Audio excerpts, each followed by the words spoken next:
कभी अगर बनना हो ना तो बाज बनना, लेकिन कभी तोता मत बनना, क्योंकि तोता बोलता तो बहुत है लेकिन ज़्यादा ऊंचाई तक उड़ नहीं पाता। बाज बोलता तो बहुत कम है लेकिन सबसे ऊंचाई पर उड़ता है, और बाकी पक्षियों का राजा होता है एक बाज। आज मैं आपको 5 ऐसे पॉइंट बताऊंगा जो कि हर एक इंसान को बाज से सीखना चाहिए। लाइफ की बहुत बड़ी लर्निंग इन 5 पॉइंट में। पॉइंट नंबर 1, बाज की तरह अकेला चलना सीखो। बाज अकेला उड़ता है और बाकी पक्षियों के मुकाबले सबसे ऊंचाई पर उड़ता है। बाज अकेला उड़ेगा लेकिन कभी भी चिड़िया और छोटे पक्षियों के साथ नहीं उड़ेगा। बाज हमेशा अकेला उड़ेगा या फिर बाज के साथ उड़ेगा। इससे हमें सीख मिलती है कि छोटी सोच वाले लोगों से हमेशा दूर रहना चाहिए, क्योंकि यही वो समय है जब खुद को जानने का असली मौका मिलता है। पॉइंट नंबर 2, बाज कभी भी मरी हुई चीज़ें नहीं खाता। बाज कभी भी मरे हुए जानवरों को शिकार नहीं करता है, वो हमेशा जिंदा शिकार करता है। और इससे हमें ये सीख मिलती है कि जो हमारा पास्ट है वो मर चुका है, तो अपने उस मरे हुए थॉट्स पर ध्यान मत दो, अपने आने वाली ताज़ी फ्रेश ज़िंदगी पर ध्यान लगाओ। पॉइंट नंबर 3, बाज की तरह अपने लक्ष्य पर ध्यान दो। बाज का विजन बहुत ज़्यादा क्लियर होता है और बहुत ज़्यादा स्ट्रॉन्ग होता है। बाज अपने शिकार को 5 किलोमीटर दूर से ही देख लेता है, और जब उसे अपना लक्ष्य दिख जाता है तो फिर उसके बाद रास्ते में चाहे कितनी भी मुश्किलें क्यों ना आए, वो अपने लक्ष्य को हासिल करके ही दम लेता है।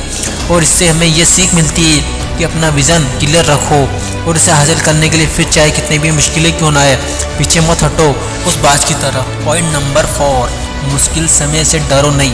जब आंधी तूफान आता है, जब बारिश होती है तो सारे पक्षी छिपकर बैठ जाते हैं, लेकिन बाज को बहुत मज़ा आता है।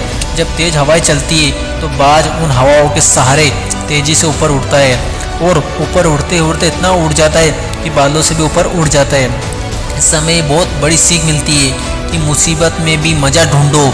नेपोलियन हिल ने एक बार कहा था कि हर बड़ी चुनौती अपने साथ में एक बहुत बड़ा अवसर लेकर आती है। तो उस बाज की तरह तुम भी अपने अवसर को पहचानो, और जिस दिन अवसरों को पहचान लिया सारी मुसीबत तुम्हारे नीचे होगी और तुम उन मुसीबतों के ऊपर होगे। नंबर 5, कंफर्ट जोन से बाहर निकले। बाज अपने घोंसलों से सॉफ्ट घास को हमेशा निकाल देता है ताकि बाज का जो बच्चा होता है वो उसमें कंफर्टेबल ना हो सके, क्योंकि अगर वो घोंसले में कंफर्टेबल हो गया तो वो वही रहना पसंद करेगा। लेकिन बाज ऐसा कभी होने नहीं देता है। बाज एक पक्षी है और उसे भी एक बात पता है कि कंफर्टेबल जोन में कोई ग्रोथ नहीं होता है। लेकिन हम तो इंसान है ना, इंसान होने के बावजूद कई सारे लोग इस बात को समझते ही नहीं। आप जितना ज़्यादा कंफर्टेबल जोन में रहोगे, आपकी लाइफ आने वाले टाइम में उतनी ही अनकंफर्टेबल हो जाएगी।